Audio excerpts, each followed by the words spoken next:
Welcome to the Slop Farm. Enjoy the video.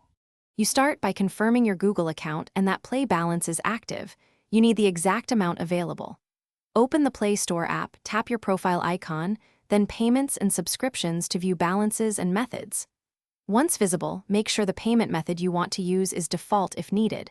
This avoids accidental charges to credit cards. Now you're ready to pick an item to buy, apps, games, or subscriptions, and apply that balance at checkout. You now select the app, game, or subscription and tap the price to start purchase. At checkout, make sure to choose Google Play Balance as your payment option. If the balance is insufficient, you can enable split payment with another method.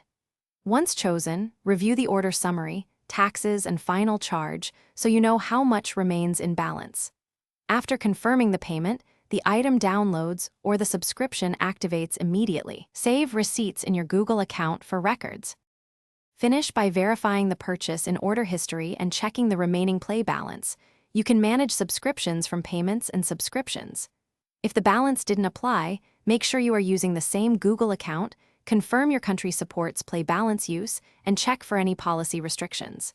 If problems persist, contact Google support or request a refund within the allowed window. One quick troubleshooting tip: sign out and back in, then retry checkout to force account refresh before contacting support. Thanks for watching. Consider subscribing if we helped you today.